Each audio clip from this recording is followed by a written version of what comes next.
सामने बैठे हुए फैसला देने वाले जज मालिकों, पत्रकार भाइयों, सुरक्षा में लगे सुरक्षा कर्मचारी अधिकारीगण, काफी समय से आप लोग बैठे हैं, हम भी बैठ के सुन रहे थे। जो समाज अपना इतिहास नहीं जानता, अपने बुजुर्गों की कदर नहीं करता, वो समाज कभी तरक्की नहीं कर सकता। ये इतिहास है। दूसरे के बाप की जमीन आपको नहीं मिल सकती। जो आपके बाप के नाम से जमीन है, वही जमीन आपके नाम चढ़ सकती है। दूसरे के बाप के नाम की जमीन नहीं मिल सकती। जो इतिहास पाताल में गड़ा था, उस इतिहास को धरातल पे लाने के लिए जब मैं बंबई की धरती पर आया तो हमारे बहुत ही प्रिय हमारे मास्टर साहब, मास्टर हीरालाल जी, और पिछवा मास्टर हीरालाल जी आगे आइए। तो गई ना लगा। जोरदार ताली बजा करके मास्टर साहब का स्वागत। ये काम बहुत अच्छा काम है, नेक काम है, समाज को एक दिशा देने का काम है। आप संघर्ष करिए, हम लोग आपके साथ हैं। तब से बराबर मास्टर साहब का स्नेह प्यार मिलता रहा। हम जो बीड़ा उठाए, जो इस देश में आजादी के 75 साल में जो वंचित समाज है, शोषित समाज है, उसको ऊपर उठाने का जो प्रयास किया, सत्ता में गए। आप लोग जो पीछे हैं, सत्ता में जाने के बाद कहा सुनिए, एक आप बताओ, लड़ाई आपकी हमने सत्ता में रह के मजबूती से लड़ा कि नहीं लड़ा? आप बताओ, जोर से बोलो, लड़े हो ना? और हमारी आवाज तो हमारे साथी 90% लोग मोबाइल, सोशल मीडिया पे तो देख ही रहे हैं, सुन रहे हैं। आज के लगभग 1000 साल पहले उत्तर प्रदेश का एक जिला था बहराइच, आज अलग हो गया है श्रावस्ती जिला। महाराजा सुहेलदेव जी का जन्म हुआ 1014 साल पहले। पिताजी का नाम बिहारी मल, माताजी का नाम लक्ष्मी। महाराजा सुहेलदेव जी 4 भाई थे। 18 साल की उम्र में ही 1027 में महाराजा सुहेलदेव जी को बहराइच का शासक बिहारी मल जी ने बना दिया। इनके प्रतिभा, इनके कुशलता को देखते हुए बना दिया। भारत जैसे देश पर जब विदेशी आक्रमणकारी बार बार आक्रमण करते थे, उस समय भारत में 585 राजा हुआ करते थे। 165 राजा अकेले खाली भर जाति के होते थे, लेकिन कोई टिक नहीं पाया। अगर टिका तो भर राजा राजभर महाराजा सुहेलदेव जी, आज भी इतिहास गवाह है, नानपारा मैदान बहराइच, जहां उसको नेस्तनाबूद कर दिया। 169 साल लगातार कोई भी विदेशी आक्रमणकारी भारत पे आंख दिखाने की हिम्मत नहीं किया। ऐसे राजभर महाराजा सुहेलदेव जी के इतिहास को देश के इतिहासकारों ने नहीं लिखा। जब ये इतिहास को हम लोगों ने पढ़ा, हमारे साथियों ने बताया, तो हमने कहा कि नहीं, इस काम को हम लोग करेंगे। महाराजा सुहेलदेव जी के इतिहास को हम लोग जन जन तक पहुंचाएंगे। मुझे खुशी उस दिन हुई जब गाजीपुर की धरती पर देश के प्रधानमंत्री जाकर महाराजा सुहेलदेव जी के विषय में बोलना शुरू किया और कहा कि जब तक सुहेलदेव जी के सपनों का भारत नहीं होगा, सुहेलदेव के विचारों का भारत नहीं होगा, तब तक भारत तरक्की नहीं कर सकता। ये प्रधानमंत्री को कहना पड़ा। ये आपकी ताकत, आपके संघर्ष की देन है। प्रदेश देश के गृह मंत्री को कहना पड़ा, मुख्यमंत्री को कहना पड़ा। अभी 26 तारीख को बसंत पंचमी के दिन देश की सर्वोच्च कुर्सी पर बैठी महामहिम राष्ट्रपति महोदया द्रौपदी मुर्मू जी, उन्होंने अपनी आईडी से ट्वीट किया कि हम देशवासियों को, इस देश के महाप्रतापी महायोद्धा, देश को गुलाम होने से बचाने वाले राजा राजभर महाराजा सुहेलदेव जी को सत नमन, और देशवासियों को हम सब आशीर्वाद देते हैं, धन्यवाद देते हैं, शुभकामना देते हैं। ये देश की सर्वोच्च कुर्सी पर बैठी हुई राष्ट्रपति, आप सोचिए खिलवाड़ बात नहीं है, जिसके इतिहास को कोई नहीं जानता था। आपके संघर्षों के, हमारे आपके मिलके संघर्षों की देन कि देश की राष्ट्रपति को कहना पड़ा कि राजभर महाराजा सुहेलदेव जी की देन है कि भारत देश जैसे देश में हम लोग हैं। ये खिलवाड़ बात नहीं है। बहुत से साथी कह देते हैं ओम प्रकाश राजभर क्या किए, अब सुनो क्या किए। मैं इसी बंबई में जब अभी जिक्र हमारे मास्टर साहब कर रहे थे मरोल पाइपलाइन, मैं आया था और नाला सोपाड़ा, दहीसर, गोरेगांव, मलाड, अंधेरी, मरोल पाइपलाइन, चर्चगेट, बीटी, नासिक तक कम से कम 500 छोटी बड़ी मीटिंग कर डाला और मीटिंग में कहता रहा कि जिस दिन सत्ता में जाऊंगा यूपी में गरीबों के होमगार्ड की वर्दी हटा करके उनको नया यूनिफॉर्म देने का काम करूंगा। और सत्ता में जाने के बाद मुख्यमंत्री से लड़ाई लड़ करके हमने जूता, मोजा, टाई, बैग, ड्रेस दिलाने का काम किया। किसी की हिम्मत नहीं थी कि सदन के अंदर कैबिनेट में कोई बोले, लेकिन ओम प्रकाश राजभर महाराजा सुहेलदेव जी का वंशज सदन में ललकार करके पास करा लिया। आप जाते होंगे यूपी, सत्ता में जब मैं गया तो बोलो बदलाव हो गया कि नहीं बदलाव हो गया? बदलाव हो गया। अब दूसरा चीज देखो, कोई राष्ट्रीय चैनल उठा लो, चाहे एबीपी उठा लो, चाहे आज तक उठा लो, चाहे जी न्यूज देख लो, चाहे ईटीवी देख लो, जब तक भारतीय समाज पार्टी महाराजा सुहेलदेव जी और जब तक राजभर जी का नाम नहीं आता है तब तक किसी का चैनल सही से चल नहीं पाता है। सोशल मीडिया पे देख लो, गूगल बाबा किसी को नहीं बताते थे, गूगल बाबा किसी को नहीं बताते थे, लेकिन आज गूगल बाबा से खाली पूछ लो राजभर जी का हजारों इतिहास गूगल बाबा जी राजभर का बताने लग रहे हैं। और लोग कह रहे हैं क्या हुआ, और आगे बढ़ो। गांव में जो हमारे हमको आपको जो जाति व्यवस्था में हम शिकार थे, हमारे साथ छुआछूत भेदभाव था, आज गांव में भी लोग सम्मान के दृष्टि देखने लगे कि भाई ये राजभर जी हैं, इनके साथ अन्याय होगा तो एक नौजवान खड़ा हुआ ओम प्रकाश राजभर, वो आ जाएगा। जैसे शोले फिल्म में नहीं एक डायलॉग निकला था, आप देखे होंगे। इसी बंबई में एक हमारे गांव का एक कमला राजभर, उसका रिश्तेदार, उसके घर में सिलेंडर फट गया, कोई उसकी मदद करने को तैयार नहीं। एक दिन कमला का बेटा मुझसे फोन किया, ऐसी ऐसी घटना है। उस समय सूबे के मुख्यमंत्री महाराष्ट्र के माननीय उद्धव ठाकरे जी थे।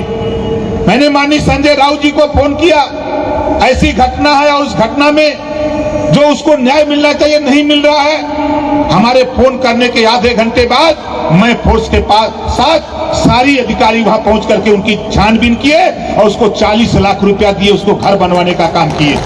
यही महाराष्ट्र में अभी हमारे बीच में हमारे भाई उमाशंकर सिंह बता रहे, उमाशंकर राजभर जी बता रहे थे। देखो ये ओम प्रकाश राजभर ऐसा नाम हो गया है कि आप किसी भी अधिकारी के यहाँ जाओ, खाली बता दो कि राजभर जी, तो समझ जाते हैं कि सुहेलदेव जी वाला राजभर है। बोलो सही कह रहा हूं गलत कह रहा हूं? और हमारे वकील साहिबा सुशीला जी, अभी शायद आपको पता नहीं होगा कि ओम प्रकाश राजभर आधी आबादी महिलाओं की है। आजमगढ़ मंडल के मऊ जिले में 25,000 महिलाओं को जुटाकर आवाज ललकारा कि अब हम तेरी लड़ाई नहीं, तुम खुद लड़ाई लड़ने के लिए निकल पड़ो, और घरों से निकाल करके लाके सड़क पर खड़ा कर दिया। आपने देखा होगा सोशल मीडिया पे, टीवी पे देखा होगा, अखबार में देखा होगा। उसके बाद मैं फैजाबाद मंडल में काम किया, फैजाबाद मंडल में 27 तारीख को किया, बस्ती मंडल में कार्यक्रम किया। 10,000 कड़ाके की ठंड में हमारी माताएं बहनें आई थी। इसी 5 तारीख को गोरखपुर में है, आप देखिएगा कम से कम 20,000 महिलाएं घरों से निकल के आ रही हैं। क्यों आ रही हैं? हमने उनको समझाया है कि देखो तेरी आधी आबादी है, निकलो घरों से, अगर उत्तर आबादी तेरी 50% है, आधी आबादी है, तो लोकसभा और विधानसभा में भी आधी सीटें आरक्षित महिलाओं के लिए होना चाहिए। तुम भी एमएलए एमपी बनो, राज्यसभा बन करके चलो दिल्ली लखनऊ, आओ महाराष्ट्र में। इस लड़ाई को उनको ललकारा और निकल पड़े लोग घरों से। और आप देखिएगा पूरे उत्तर प्रदेश नहीं, बिहार में, उत्तराखंड, छत्तीसगढ़, झारखंड, बंगाल, पूरे देश में हाहाकार मचने जा रहा। और हमारे साथी कह रहे थे कि सरकार तो जिस दिन चाहो उस दिन बना दो, सरकार जिस दिन चाहो उस दिन बना दो। और ये अपने दिमाग में नोट कर लेना कि दरिया में मैंने कंकड़ फेंका है, लोकतंत्र रूपी तालाब में जो बाबा साहब डॉक्टर अंबेडकर जी ने बताया है, उस लोकतंत्र रूपी तालाब में हमने कंकड़ फेंका है और तरंग उठी है, लहर उठी है। और वो लहर तब तक नहीं समाप्त होगी जब तक सत्ता तेरे हाथ में नहीं थमा देगा राजभर, तब तक वो समाप्त होने वाली नहीं। आप देख लो, आप उठा के देख लो, हम शासक हैं, सपा बसपा कांग्रेस तीनों सत्ता पा चुके हैं, तीनों दगे हुए कारतूस बन गए। अब तीनों को सत्ता नहीं मिलेगी, ये मैं कह रहा हूं, तीनों को सत्ता नहीं मिलेगी। भारतीय जनता पार्टी सत्ता में आम फर गया है, आम तो पकेगा नहीं, बोलो आम तो पकेगा। तो जब पकेगा फिर हवा बतास तो चलेगा, पानी बहेगी, तो इस आम को तो गिरना है। जब ये आम गिरेगा तो सुहेल देव जी का वंशज उत्तर प्रदेश की सत्ता पर आसीन होगा, कोई रोक नहीं सकता है, नोट कर लेना। वो तैयारी हम लोग धीरे धीरे बना रहे हैं। आज जैसा कि हमारे तमाम वक्ता साथी कह रहे थे, आज ओम प्रकाश राजभर खाली राजभर जाति का नहीं, इस देश में रहने वाले अहिर गडेरी कुंभी कोयरी भार चमार मुसर धोबी खटिक पासी केवड़ बिन मला चुरा दुनिया सालिक शेख सैयद पठान चौहान ठाकुर ब्राह्मण बनिया लाला गोड़ खरवार भूमिहार बिहार आरकर बंसी बंजारा बहेलिया कंगार, सारी जातियों के बीच में छा गया। सभी लोग इस बात को कह रहे हैं, एक ही नेता है ओम प्रकाश राजभर जो हमारी लड़ाई लड़ रहा है। जब मैं जाता हूँ आजमगढ़, मऊ, बलिया, गोरखपुर, देवरिया, श्रावस्ती, बलरामपुर, गोंडा, फैजाबाद, सुल्तानपुर, अम्बेडकर नगर, जौनपुर, मिर्जापुर, सोनभद्र, चंदौली, गाजीपुर, बस्ती, संत कबीर नगर, झांसी, बांदा, चित्रकूट, हमीरपुर, जालौन, उरई, एटा, इटावा, कन्नौज, कासगंज, फिरोजाबाद, फर्रुखाबाद, जब उधर के इलाके में जाता हूँ हाहाकार मचा हुआ है। कोई ऐसा 75 जिला यूपी में है पूरा गर्म किए हुए हैं पूरा गर्म किए हैं। इस नाते घबराओ नहीं, हम तो मन बना करके निकले हैं और 20 साल के ऊपर होने जा रहा है। और महाराजा सुहेल देव जी का आशीर्वाद, बाबा साहब डॉक्टर अंबेडकर जी का आशीर्वाद, उनके पद चिन्हों पर चल करके ओम प्रकाश राजभर दिन दूना रात चौगुना भारतीय समाज पार्टी महाराजा सुहेल देव जी के विचार को आगे बढ़ाने का काम हो रहा है। और मुझे खुशी, मैं 5 दिन से सोशल मीडिया ज्यादा देखता हूं और मुझे खुशी हुई कि कल तक हमारे शिव पूजन भाई हैं यही गुजरात वाले, शिव पूजन जी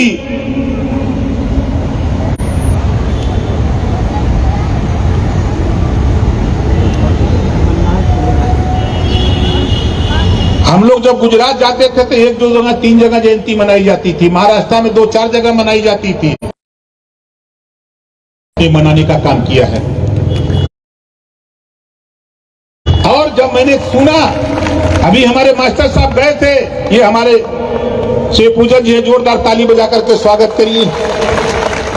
ये जब गुजरात बुलाए जयंती को लेकर, हमारी आदत है कोई बुलाता है तो हम बहुत ठोक ठटा करके टाइम देते हैं तो जरूर आते हैं। हमारी आदत यही खराब है कि मैंने कह दिया तो आऊंगा जरूर, चाहे पाथर पड़े चाहे पानी, लेकिन राजभर आएगा जरूर। उमाशंकर भाई कहे आज हमारा कार्यक्रम लगा था लेकिन कैंसिल कर दिया। नहीं, यूपी में कार्यक्रम लगा था, हमने कहा कि जाओ, अरविंद को लगा दिया, अरुण को लगा दिया और हमने कई नेताओं को लगा दिया कि जाओ अब आप लोग करो, अब हम जा रहे हैं बंबई, बहुत दिन हो गया बंबई गए, है ना, तो थोड़ा चले बंबई वालों को भी सलाम करावे। आज इधर के लोगों को सलाम कर रहे हैं, कल निमंत्रण है भिमंडी में, उधर भी सलाम करेंगे, उधर भी ललकारेंगे कि जागो तभी सवेरा है। अब मन बना चुका हूं साथी, अभी बार बार कहता हूं कि आज पूरे यूपी में हमने सावधान रथ यात्रा निकाला।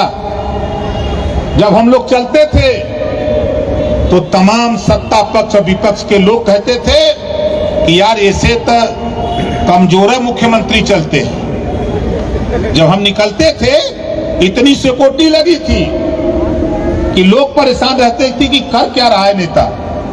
और आज भी मैं आपको बता दूं साथी, आप घबराओ नहीं। जिस काम को लेकर के हम लोग निकले हैं, जिस बात को जो इस देश में वंचित समाज है, हमारी बहुत क्लियर कट लड़ाई है। जातियों की गणना, जातीय जनगणना शुरू हो गया। एक का दिन खोखे बिहार शुरू हो गया।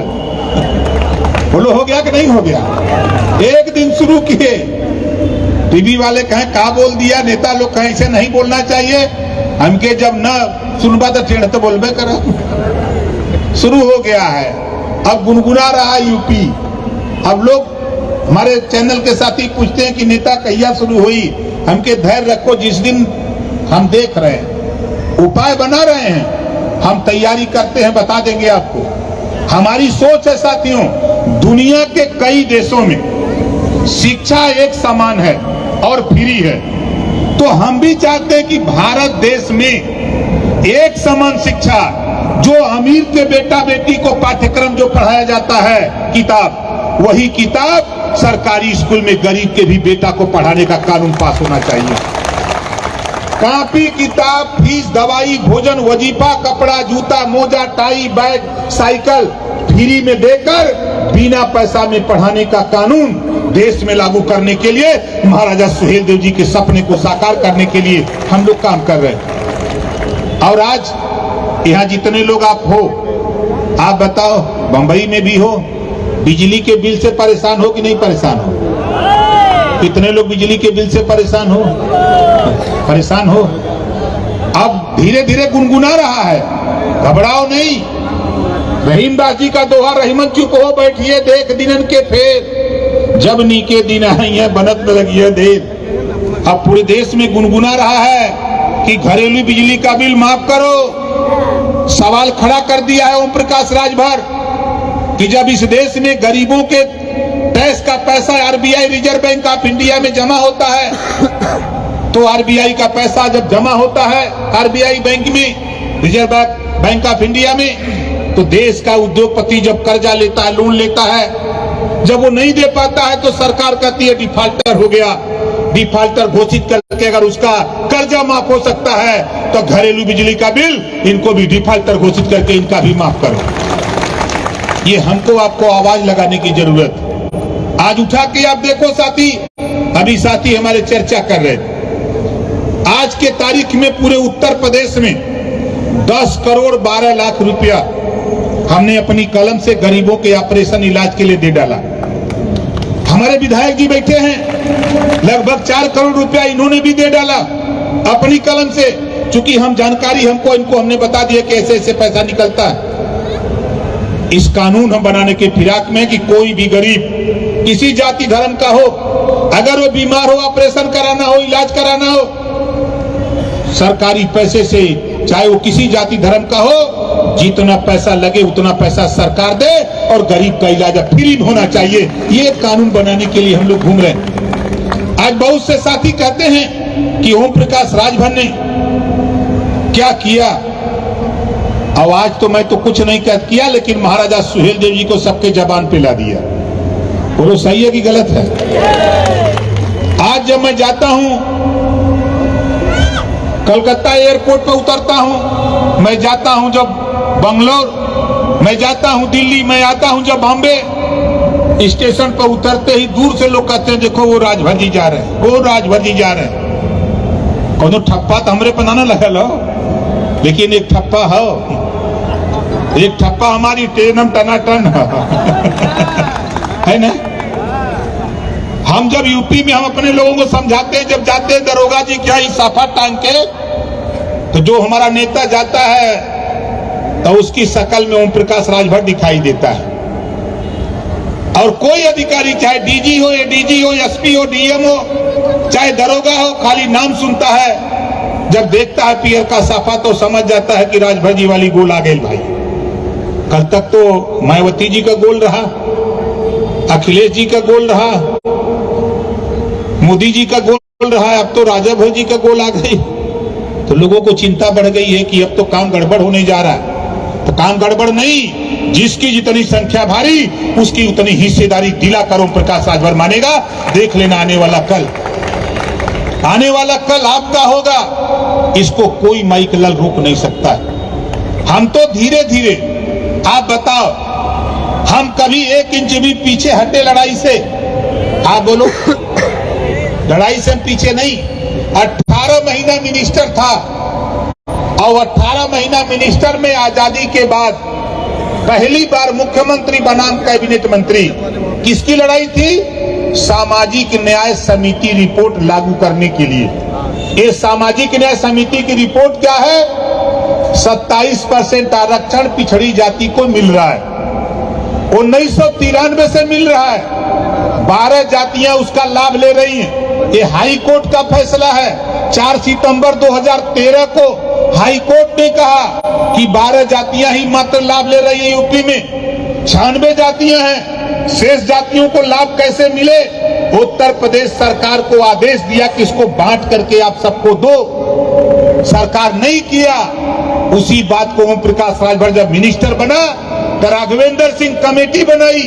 सरकार ने कहा कि पुरानी रिपोर्ट है, नई रिपोर्ट तैयार करके लड़ाई शुरू किया। और 2 बार देश के वर्तमान गृह मंत्री, उस समय के भारतीय जनता पार्टी के राष्ट्रीय अध्यक्ष, 2 बार लखनऊ बुलाया और मुख्यमंत्री और ओम प्रकाश राजभर कैबिनेट मंत्री से 2 बार समझौता हुआ। दूसरी बार मैंने कहा कि नहीं, रिपोर्ट को लागू करो, नहीं तो ओम प्रकाश राजभर बाबा साहब डॉक्टर अम्बेडकर के पद चिन्हों पर चलकर इस्तीफा तेरे हाथ में देता हूं, नहीं रहूंगा तेरे साथ। इस्तीफा दे के चला गया। है कोई माई के लाल पैदा? प्रधानी से तो दे ही न पाई। आप बतावा, कोई मंत्री ललकी बत्ती छोड़ी? लेकिन मैंने कहा कि ना, समाज की लड़ाई 1 नंबर, समाज का हित कैसे हो उसके लिए ओम प्रकाश राजभर निकला। और आने वाला कल मैं आपको गारंटी के साथ कह रहा हूं कि कोई इस लड़ाई को चाहे तो रोक नहीं सकता। इस नाते उत्तर प्रदेश तो छोड़ दो, बिहार में 38 जिले हैं, 40 लोकसभा सीट है। एक बार खाली हमने मन बना करके अभी 20 अक्टूबर को, 27 अक्टूबर को हम लोग गए, पूरे बिहार की राजनीति में भूचाल पैदा कर दिया। जितनी आबादी यूपी में खाली राजभर की है, उसका 1.5 गुना आबादी बिहार की धरती पर खाली है। लेकिन गिनती नहीं थी, लेकिन गिनती शुरू करा दिया हूं। अब जा रहा हूं 10 तारीख को पूर्णिया, जो सबसे खतरनाक इलाका है। हमसे कई लोगों ने कहा कि वहां बहुत बम बारूद चलता है। हमसे ज्यादा के चला वाला है भाई। हम तो राजभर है ना, जानते हैं ना। हमारे पंडित जी बैठे हैं, यादव जी बैठे हैं, तमाम लोग हमारे बैठे हैं। अगर पंडित जी, यादव जी, पटेल जी, चौहान जी, बाबू साहब को दे दो 100 रुपया मेला देखने के लिए, तो मेला में जाएंगे तो रबड़ी, चमचम, रसमलाई, बर्फी खाएंगे। लेकिन राजभर के लड़के को दे दो 100 रुपया तो वो जाएगा तो नकली कट्टा खरीदता है। बोलो सही है गलत? और कट्टा खरीद के रिहर्सल कर लेता हूं नकली कार्ड से, है ना? हम तो उनके वंशज हैं, हम महाराजा सुहेलदेव जी के वंशज हैं। ये 40 किलो की तलवार चला रहे थे। यहाँ तो अब तो नौजवानों से उठबो न खरी। अब तो कितना नौजवान से 40 किलो की तलवार नहीं उठेगी, एक दौर था। लेकिन आज जवाना साथी हम उनके वंशज हैं, हम महाराजा सुहेलदेव जी के वंशज हैं। दुनिया झुक सकती है, लेकिन ओम प्रकाश राजभर 1 इंच भी झुकने को तैयार नहीं। मेरी मां ने कहा है, मेरे पिताजी ने कहा कि देखो, बाबा साहब डॉक्टर अम्बेडकर की बात याद कर लो। समाज की लड़ाई लड़ने निकले हो तो 2 बात याद कर लेना, चोट और अपमान मिलेगा, उसको बर्दाश्त करने की क्षमता रखना, और कहीं गर्दन मत झुकाना। लड़ते लड़ते तेरा गर्दन कट जाएगा, बाजा बजा के दफना दूंगा, लेकिन गर्दन झुका के आओगे तो तेरी लाश भी मैं नहीं लूंगी। ये मेरी मां ने कहा। इस नाते हमको भी चिंता नहीं, हम भी कहते चलो, क्या दिक्कत है? मैदान में जब महाराजा सुहेलदेव जी 40 किलो तलवार चला करके लाखों लाख को ही नानपारा मैदान में काट दिया, दफना दिया, तो उन्हीं का वंशज ओम प्रकाश राजभर है। हम भी AK-47 चलाना जानते हैं, AK-56 चलाना जानते हैं। ऐसे ही थोड़ा हम लड़ते हैं। नहीं, आप बताओ ईमानदारी से, आज के तारीख में देश में सबसे ताकतवर देश के प्रधानमंत्री नरेंद्र मोदी जी, देश के गृह मंत्री अमित शाह जी और यूपी के सबसे बड़े मुख्यमंत्री योगी आदित्यनाथ जी, ये तीनों से बड़ा कोई ताकतवर होगा? लेकिन ये तीनों के खिलाफ जो ओम प्रकाश राजभर ने बोल दिया है किसी की माँ ने दूध पिलाया बोलने के लिए? कोई बोल सकता है? जे बोली तो जेली में जाई है ना, जे बोली वो जेली में जाई, लेकिन यह राजभर है। हम ललकारते हैं कि हाथ खबरदार राजभर है। आप नहीं देखे जब विधानसभा में खड़ा होते हैं तो स्पीकर कहते हैं भैया राजभर जी हैं बोलो ना, कहते हैं ना, क्यों कहते हैं? और लोग खड़े होते हैं पी पी मी मतलब का बोलते हैं। अरे मर्दो खड़े हो, खा चाप के बोलो, लेकिन हिम्मतें नहीं, कहा बोलेंगे। यही वजह साथी कि लंबे समय तक हम MLA जरूर पैदा किए, मंत्री जरूर बनाए, सांसद बनाए, लेकिन हमारे साथी गए तो जिस मजबूती से वहां बात रखनी चाहिए था, उनकी भी मजबूरी थी। वो किसी दल के गुलाम थे, बिना मालिक के वो बोल नहीं सकते थे। यहाँ तो ओम प्रकाश राजभर खुद मालिक है, किसी से पूछना नहीं है, जो मर्जी है वो बोलेगा। इस नाते हम सदन से लेके सड़क तक एकदम पूरा एकदम ललकारेगा। अभी मैं था महाराजगंज में 5 दिन पहले, वहां बहुत लोग डरवाते थे। हमने कहा सुनो, यहाँ महाराजगंज में कितने गुंडा है जी, हमसे बड़ा गुंडा यहाँ कौन है? कह दो चले मिले, हम चल रहे हैं सर्किट हाउस। सड़क उतरे तो CO साहब कर रहे, साहब का कदम के सही है तो कहे, का बुरा कहे? अरे गरीब कमजोर को कितने डरवाओगे? इनको अपने हक के लिए क्यों नहीं बताते? ये शिक्षा के लिए, स्वास्थ्य के लिए, रोजगार के लिए, नौकरी के लिए इनको क्यों नहीं समझाते? वो आगे जाए, कौन समझाएगा? आज बाबा साहब डॉक्टर अम्बेडकर जी ने हमको आपको जो पावर दिया है, इस पावर की बदौलत हम अच्छी शिक्षा, अच्छा रोजगार, अच्छी नौकरी हम पा सकते हैं। साथी खाली हमको आपको, जिस तरह आज है आप विभिन्न जिलों से रहने वाले लोग रोजी रोटी की तलाश में आप बंबई की धरती पर आए हो, कभी अपने को कमजोर मत समझना। ये समझ लेना कि यह महाराष्ट्र की सरकार, जो पूर्व की सरकार थी, भाई उमाशंकर राजभर जी को लेके मिला था उद्धव जी से कि नहीं मिला था? बोलो, मिला था ना? अभी मैं फोन किया संजय राउत जी को, कहाँ है? कहाँ है? यहीं। हम कहते फिर चाय हो जाए। हाँ ठीक है, हो जाए। फिर मैंने माननीय उद्धव ठाकरे जी से बात की, उन्होंने कहा कि कल 11 बजे फोन कर लेना, मुलाकात हो जाएगी। कोई नेता हो, चाहे देश का, खाली नाम सुनते आधा बल तो खत्म हो जाता है। इस नाते साथी काफी टाइम हो रहा है और आप लोग विभिन्न इलाकों से चल करके आए हो, और हम अपने भाई सूबेदार राजभर जी बड़ी मेहनत कर रहे हैं यहाँ जो इस इलाके के हैं। सूबेदार राजभर जी,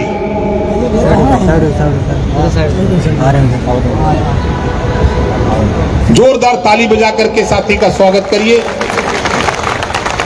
देखिए साथी, एक बात मैं बता दूं, मैं गया था लुधियाना आज के 5 साल पहले, कम से कम वहां 5-6 हजार लोग जुटे थे।